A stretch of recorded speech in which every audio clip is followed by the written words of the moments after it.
Tell me your personal testimony. My personal testimony? We jumping straight into it, aren't we? My name is Charles Keys. I'm 26 years old, and I'm from South Central Los Angeles, California. It started about like 2 years ago.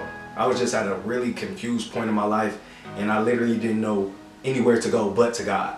And you know, of course, I grew up in the church like anybody else, but I wasn't too fond of, I guess you could say, the church culture. You know, the church I grew up in was very judgmental. Not to say that they were wrong, but I just felt like I was being judged and it pushed me away.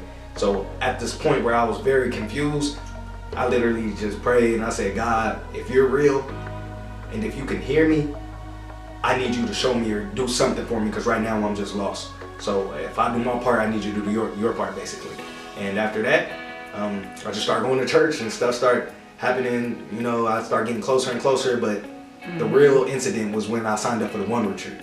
I went to the one retreat and I just had an incident that basically changed my life, and that's how I started to begin to know God for myself.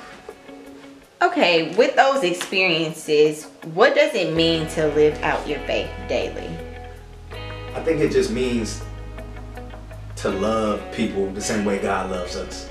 You know what I mean? I think we could get caught up in the rules so much. Like I said, I grew up in a very judgmental atmosphere or culture, so I don't want to judge anybody the way I was judged, especially in our generation, because I believe sometimes it's better to be effective than to be right. So basically, I just want to walk out my Christian life by living the same life Jesus did. What do you feel like your spiritual gifts are, and how do you use them to serve your local church? Well, I feel like I have like two main spiritual gifts, okay? So my first one, without a doubt, is creativity.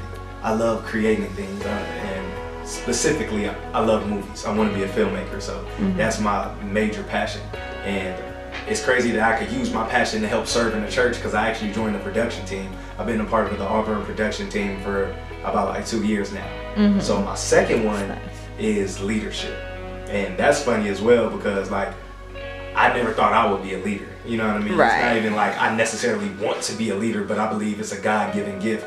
And I use that gift as far as, you know, just different organizations in the church. Like I did the 252 internship twice. The first time where I was just a part of the group, and the second time I led the group.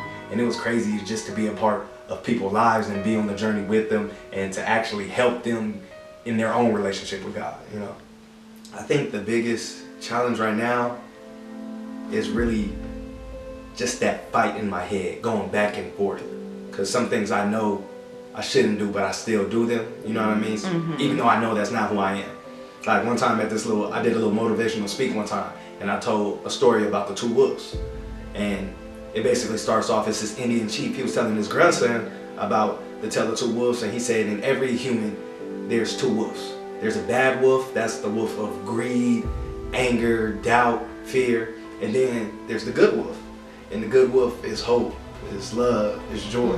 And inside of each person, these wolves fight at each other every day. Like on some trying to kill each other type stuff. And then the grandson was like, well, Grandpa, which wolf actually wins? And Grandpa was like, it's the wolf you feed.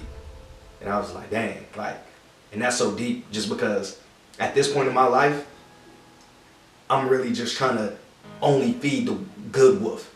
I had a whole life of unconsciously feeding the bad wolf. So the bad wolf is pretty big right now. You know what I mean? So I just started on this journey.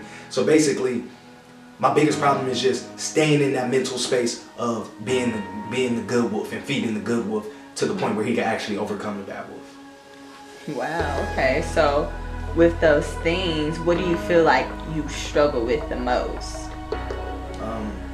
Consistency, you know, like, cause I could be consistent. Like when I'm consistent, like I'm gone. Like, you know what I mean? I'm producing, I'm getting stuff out there, but I'm not consistent at being consistent. If that makes sense, you know what I mean? So I guess you could say it's just the discipline to be consistent. Okay, so now that you've sat back and you've reflected on all of these things, what steps are you taking to overcome your struggles? Well, something that I do personally, I actually got this idea from one of my friends. The homegirl, she has, I guess it's like a prayer notebook. and basically it just helps her in her prayer time. It splits what she prays for daily up, you know what I mean? And I was like, this is a great idea because I'm horrible at, you know, like praying consistently, like we said, Right. you know what I mean, at reading the Bible consistently. So it really just helped me be consistent because it's really, you know, Something like a guide. yeah, you it's know? putting things in order. Keeping for you me, on track. You know what I mean? And outside of just me, what else am I doing? I'm seeking help, man. Like, I know I need help. Like, I need to be poured into myself, which is why I'm even applying to Highlands College. You know what I mean? This is something that I need. I know if I could wake up and it's people just pouring to me every day, I know it'll make a difference in my life. Wow, that's truly inspiring. I wish you the best of luck, and that's all we have for you. Thank That's it. you so much. That's it. Okay, man. I appreciate y'all, man. Thank you. Hey, Wow. you did a great job, by the way. I want to let you know that. What can I say? Man, we need to do an interview with you, man.